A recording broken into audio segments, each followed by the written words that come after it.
الرحمن الرحیم۔ معزز ناظرین و سامعین اکرام، السلام علیکم ورحمۃ اللہ وبرکاتہ۔ باپ کا نام بھی عبداللہ تھا اور بیٹے کا نام بھی عبداللہ، لیکن قدرت نے باپ عبداللہ کے مقدر میں ابدی سیاہی لکھ دی تھی اور بیٹے عبداللہ رضی اللہ عنہ کے مقدر میں دین اور دنیا کی سعادتیں لکھی تھیں۔ باپ نے اسلام دشمنی اور منافقت کی ایسی مثال قائم کی کہ رئیس المنافقین یعنی منافقوں کا سردار کا لقب رہتی دنیا تک اس کے گلے کا طوق بن گیا۔ دوسری طرف بیٹے نے ایسا نمونہ پیش کیا کہ فرشتوں نے بھی اس پر تحسین کے پھول برسائے اور اس کے نام نے سید المرسلین رحمت عالم صلی اللہ علیہ وآلہ وسلم کے مخلص ترین جان نثاروں کی فہرست میں جگہ پائی۔ باپ ابو حباب عبداللہ بن ابی کا تعلق قبیلہ خزرج کی ایک نہایت معزز شاخ بنو حبلہ سے تھا۔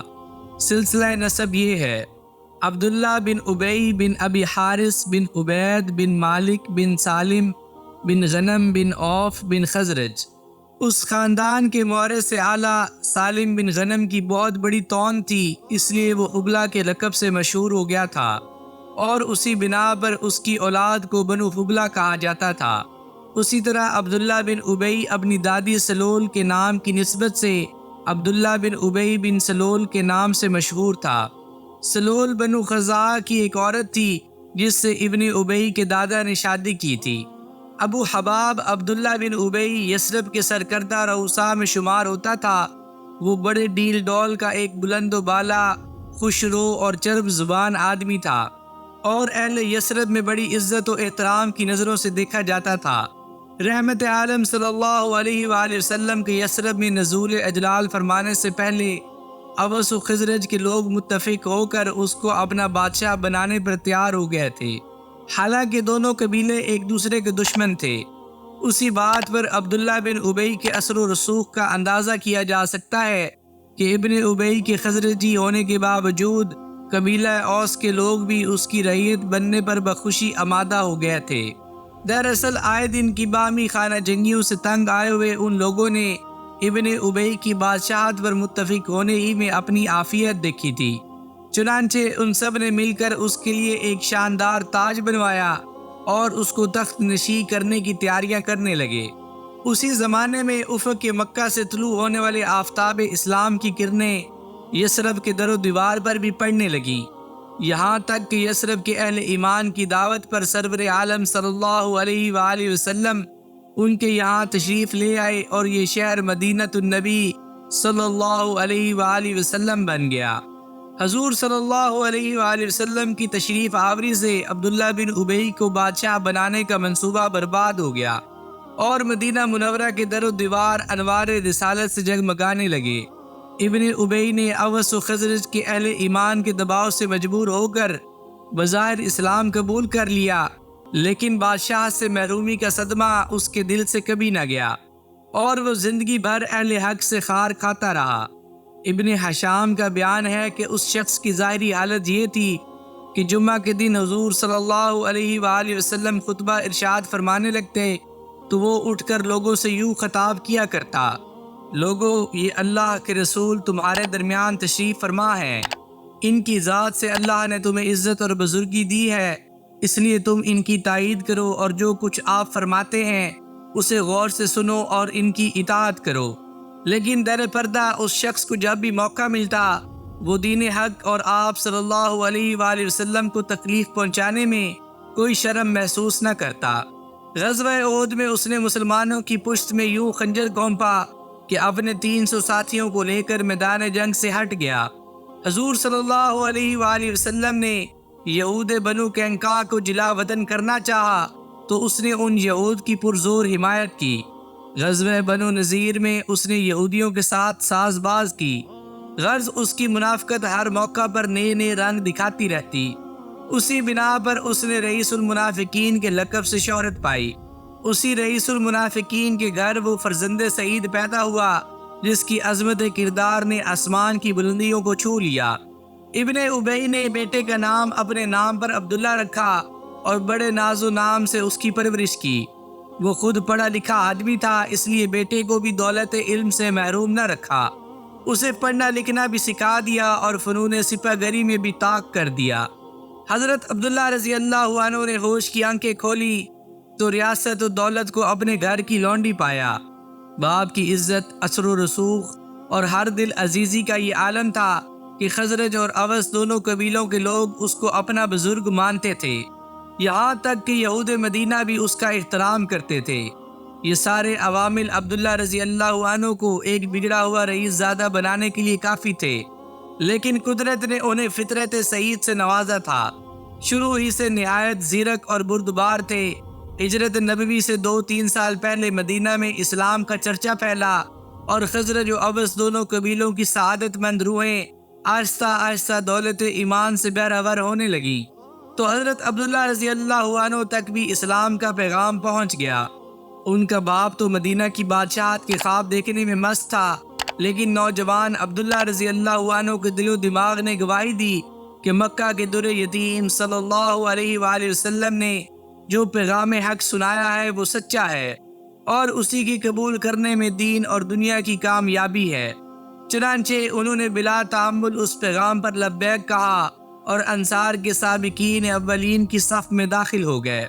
سرور عالم صلی اللہ علیہ وآلہ وسلم نے مکہ سے ہجرت کر کے مدینہ کو اپنے قدموں سے شرف بخشا، تو آپ صلی اللہ علیہ وآلہ وسلم کا والہانہ استقبال کرنے والوں میں حضرت عبداللہ رضی اللہ عنہ بن عبداللہ بھی شامل تھے۔ ابن ابی دل ہی دل میں بیٹے کی قبول اسلام پر کڑتا تھا، لیکن بے بس تھا، کیونکہ اوس اور خزرج کے بیشتر لوگ ایمان افروز ہو چکے تھے۔ مجبوراً وہ بھی ہجرت نبوی صلی اللہ علیہ وآلہ وسلم کے بعد زبان سے اسلام کا دم بھرنے لگا، لیکن اس کے دل میں حسد و منافقت کی جو آگ بھڑک رہی تھی وہ کسی طرح بجھائے نہ بجھتی تھی۔ رمضان 2 ہجری میں حق و باطل کا مارکہ اول بدر کے میدان میں پیش آیا، تو حضرت عبداللہ رضی اللہ عنہ بن عبداللہ بڑے جوش اور جذبے کے ساتھ لڑائی میں شریک ہوئے اور مشرکین کے مقابلے میں داد شجاعت دی۔ اللہ تعالیٰ نے مشرکین کو عبرتناک شکست سے دوچار کیا۔ ان کے 70 یا اس سے کچھ زائد آدمی میدان جنگ میں کام آئے اور اسی قدر مسلمانوں کے ہاتھ اسیر ہو گئے۔ جنگی قیدیوں میں حضور اکرم صلی اللہ علیہ وآلہ وسلم کے چچا حضرت عباس رضی اللہ عنہ بن عبد المطلب بھی شامل تھے۔ حضور صلی اللہ علیہ وآلہ وسلم نے قیدیوں کو کپڑے عنایت فرمائے، تو حضرت عباس رضی اللہ عنہ کو عطا کیے جانے والا کرتا انہیں پورا نہ آیا، کیونکہ وہ بہت طویل القامت تھے۔ اسی موقع پر مسلمانوں کو خوش کرنے کے لیے ابن ابی نے حضرت عباس رضی اللہ عنہ کے لیے اپنا کرتا پیش کیا۔ چونکہ ابن ابی بھی بڑا قد آور آدمی تھا، اس کا کرتا حضرت عباس رضی اللہ عنہ کے جسم پر پورا آ گیا۔ سرور عالم صلی اللہ علیہ وآلہ وسلم نے ابن ابی کے اس کام کو قدر کی نگاہ سے دیکھا اور اس کی منافقانہ حرکتوں کے باوجود اس کے احسان کو کبھی نہ بھولے۔ شوال 3 ہجری میں غزوہ احد پیش آیا، تو حضرت عبداللہ رضی اللہ عنہ اس میں بھی جانباز انداز میں شریک ہوئے۔ لڑائی میں کسی مشرک کے وار سے ان کے اگلے 2 دانت شہید ہو گئے۔ لڑائی کے بعد بارگاہ رسالت میں حاضر ہوئے تو آپ صلی اللہ علیہ وآلہ وسلم نے فرمایا، تم سونے کا ایک دانت بنوا لو۔ انہوں نے تعمیل ارشاد کی۔ حضرت عبداللہ رضی اللہ عنہ صدق و اخلاص میں اپنی مثال آپ تھے۔ انہوں نے اپنی جان راہ حق میں وقف کر رکھی تھی۔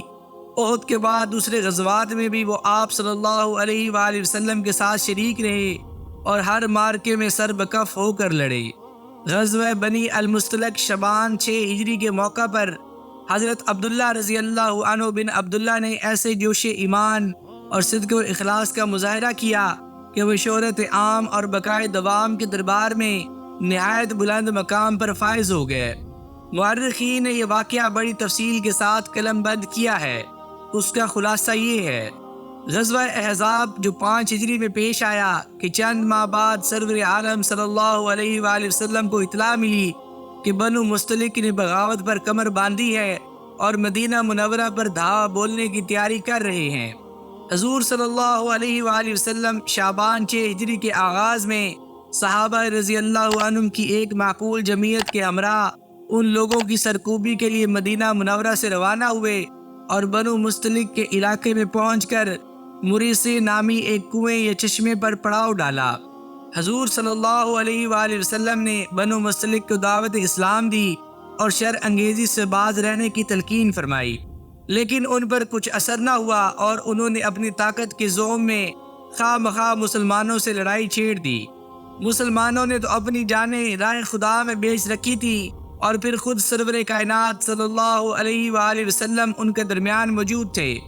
وہ بنو مستلق کو کیا خاطر میں لاتے، آنن فانن ان کے کسبل نکال کر رکھ دیے اور وہ بدبخت اپنے 10 آدمی مروا کر بھاگ کھڑے ہوئے۔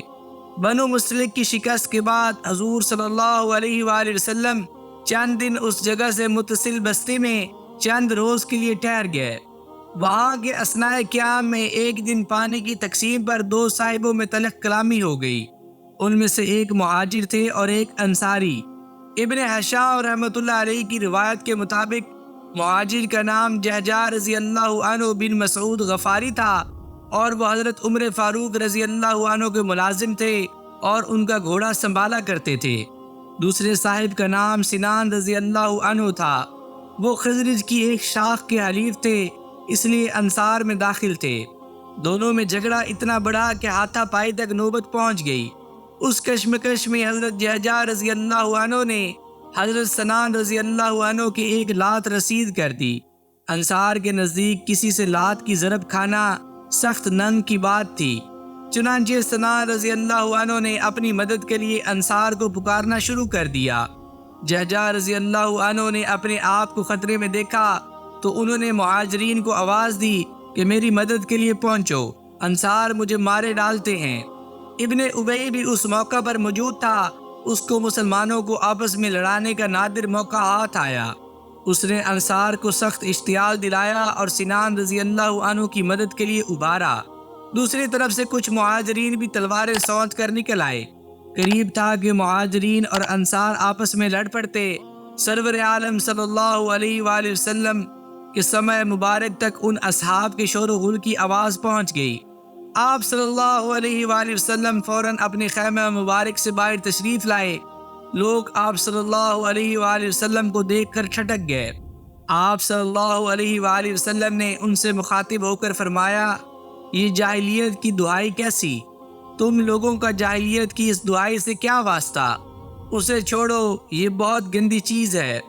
آپ صلی اللہ علیہ وآلہ وسلم کا ارشاد سن کر دونوں طرف کے کچھ اصحاب آگے بڑھے اور سنان رضی اللہ عنہ اور جہجہ رضی اللہ عنہ کو گلے ملوا دیا۔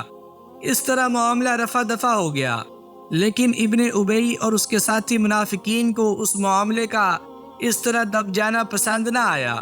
وہ آپس میں سر جوڑ کر بیٹھے تو ابن ابی نے اپنے دل سے جلی سڑی باتیں یوں کی، یہ سب کچھ تمہارا اپنا کیا دھرا ہے، تم لوگوں نے خود انہیں اپنے ہاں لا کر بسایا، ان پر اپنے مال تقسیم کیے، یہاں تک کہ وہ پر پرزے نکال کر اب ہمارے ہی منہ آنے لگے ہیں۔ ہماری اور ان کنگلوں یعنی مہاجرین کی مثال تو ایسی ہے کہ اپنے کتے کو کھلا پلا کر موٹا کر تاکہ تجھی کو پھاڑ کھائے۔ اگر تم لوگ مہاجرین کی امداد اور اعانت سے دستکش ہو جاؤ تو وہ خود ہی مدینہ چھوڑ دیں گے۔ خدا کی قسم، مدینے واپس جا کر ہم میں سے جو عزت والا ہے وہ ذلیل کو شہر سے نکال باہر کرے گا۔ اسی مجلس میں ایک کم عمر صحابی زید رضی اللہ عنہ بن ارکم انصاری بھی موجود تھے۔ انہیں عبداللہ بن ابی کی باتیں سن کر سخت غصہ آیا۔ انہوں نے بارگاہ رسالت صلی اللہ علیہ وآلہ وسلم میں حاضر ہو کر حضور صلی اللہ علیہ وآلہ وسلم کو ابن ابی کی بکواس سے آگاہ کر دیا۔ آپ صلی اللہ علیہ وآلہ وسلم نے ابن ابی کو بلا کر پوچھا کہ کیا تم نے یہ باتیں کہی ہیں؟ وہ صاف مکر گیا اور قسمیں کھانے لگا کہ میں نے یہ باتیں ہرگز نہیں کی، یہ لڑکا جھوٹ بولتا ہے۔ انصار کو، جن میں حضرت زید رضی اللہ عنہ بن ارکم کے چچا حضرت عبداللہ رضی اللہ عنہ بن رواحہ بھی شامل تھے، ابن ابی کی قسموں پر یقین آ گیا اور وہ سب حضرت زید رضی اللہ عنہ پر ناراض ہوئے کہ تم نے خواہ مخواہ حضور صلی اللہ علیہ وآلہ وسلم سے ایسی بے بنیاد شکایت کی۔ حضرت زید رضی اللہ عنہ دل گرفتگی کے عالم میں اپنی قیامگاہ پر جا کر سو رہے۔ ادھر رحمت الہی کو جوش آیا اور رسول اکرم صلی اللہ علیہ وآلہ وسلم پر سورۃ المنافقون نازل ہوئی، جس میں حضرت زید رضی اللہ عنہ کی تصدیق کی گئی اور منافقین کا کچا چٹا کھول کر بیان کر دیا گیا۔ حضور صلی اللہ علیہ وآلہ وسلم نے اسی وقت حضرت زید رضی اللہ عنہ بن ارکم کو بلا بھیجا۔ وہ حاضر ہوئے تو آپ صلی اللہ علیہ وآلہ وسلم نے ان کے سامنے سورۃ المنافقین کی آیات پڑھی اور پھر ہنستے ہوئے ان کا کان پکڑ کر فرمایا، لڑکے کا کان سچا تھا، اللہ نے خود اس کی تصدیق فرما دی۔ حضرت عمر فاروق رضی اللہ عنہ کو ابن ابی کی اس حرکت پر سخت غصہ آیا۔ انہوں نے بارگاہ رسالت میں حاضر ہو کر عرض کیا، یا رسول اللہ، آپ اجازت دیں تو میں اس منافق کا سر اڑا دوں، اور اگر آپ یہ مناسب نہ سمجھیں تو انصار میں سے معاذ رضی اللہ عنہ بن جبل، عباد رضی اللہ عنہ بن بشر، محمد رضی اللہ عنہ بن مسلمہ یا کسی اور کو حکم دیں کہ وہ اس کا کام تمام کر دیں۔ رحمت عالم صلی اللہ علیہ وآلہ وسلم نے فرمایا، نہیں، ایسا مت کرو، لوگ کہیں گے کہ محمد اپنے ساتھیوں ہی کو قتل کرا رہا ہے۔ علامہ ابن اسیر کا بیان ہے کہ حضرت عمر رضی اللہ عنہ کے بعد ابن ابی کے فرزند حضرت عبداللہ رضی اللہ عنہ بارگاہ نبوی میں حاضر ہوئے اور عرض کیا، یا رسول اللہ، میرے باپ نے آپ کو ذلیل کہا، خدا کی قسم وہ خود ذلیل ہے، اگرچہ تمام خزرج میں مجھ سے بڑھ کر کوئی اپنے باپ کا اطاعت گزار نہیں، لیکن آپ حکم دیں تو میں ابھی جا کر اس کا سر قلم کیے دیتا ہوں۔ کوئی دوسرا اسے قتل کرے گا تو شاید میرے دل میں انتقام کا جذبہ بیدار ہو جائے اور میری آخرت برباد ہو جائے۔ رحمت عالم صلی اللہ علیہ وآلہ وسلم نے ان کو بھی وہی جواب دیا جو حضرت عمر فاروق رضی اللہ عنہ کو دیا تھا، لیکن ان کے دل میں باپ کے خلاف کھٹک پیدا ہو گئی تھی۔ ادھر ابن ابی کی ڈٹائی کی یہ کیفیت تھی کہ جب انصار نے اس سے کہا کہ جا کر رسول اللہ صلی اللہ علیہ وآلہ وسلم سے معافی مانگو تو اس نے جلا کر جواب دیا، تم نے کہا محمد پر ایمان لاؤ، میں نے تمہاری بات مان لی، تم نے کہا اپنے مال کی زکوٰۃ دو، میں نے زکوٰۃ بھی دے دی، کیا اب تم یہ چاہتے ہو کہ میں محمد کو سجدہ کروں؟ ابن ابی کے جواب سے انصار میں اس کے خلاف عام ناراضی پھیل گئی۔ ناراض اصحاب میں اس کے فرزند حضرت عبداللہ رضی اللہ عنہ پیش تھے۔ واپسی سفر کے اختتام پر جب لشکر اسلام مدینہ منورہ میں داخل ہونے لگا تو حضرت عبداللہ رضی اللہ عنہ نے تلوار سونت لی اور باپ کا راستہ روک کر کھڑے ہو گئے۔ پھر اس سے مخاطب ہو کر کہا، تم نے کہا تھا کہ مدینہ پہنچ کر عزت والا ذلیل کو نکال دے گا، اب تمہیں معلوم ہو جائے گا کہ عزت تمہاری ہے یا اللہ اور اس کے رسول کی۔ خدا کی قسم، رسول اللہ صلی اللہ علیہ وآلہ وسلم کی اجازت کے بغیر میں تمہیں مدینہ میں ہرگز داخل نہ ہونے دوں گا۔ ایک اور روایت میں ہے کہ اس موقع پر حضرت عبداللہ رضی اللہ عنہ نے ابن ابی سے یہ مطالبہ بھی کیا کہ تم اپنے ذلیل ہونے اور محمد صلی اللہ علیہ وسلم کے عزیز ہونے کا اقرار کرو۔ اس پر ابن ابی چیخنے چلانے لگا کہ اے اہل خزرج، دیکھو میرا بیٹا ہی مجھے مدینہ میں داخل ہونے سے روک رہا ہے۔ حضور صلی اللہ علیہ وآلہ وسلم کو خبر ہوئی تو آپ صلی اللہ علیہ وآلہ وسلم نے حضرت عبداللہ رضی اللہ عنہ کو کہلا بھیجا کہ اپنے باپ کو گھر آنے دو۔ حضرت عبداللہ رضی اللہ عنہ نے ارشاد نبوی کے سامنے سر تسلیم خم کر دیا اور یہ کہہ کر باپ کے راستے سے ہٹ گئے، رسول اللہ صلی اللہ علیہ وآلہ وسلم کا حکم ہے تو اب تم شہر میں داخل ہو سکتے ہو۔ ابن سعد رحمت اللہ علیہ کا بیان ہے کہ جس وقت حضرت عبداللہ رضی اللہ عنہ نے باپ کا راستہ روکا، سرور عالم صلی اللہ علیہ وآلہ وسلم پیچھے تشریف لا رہے تھے۔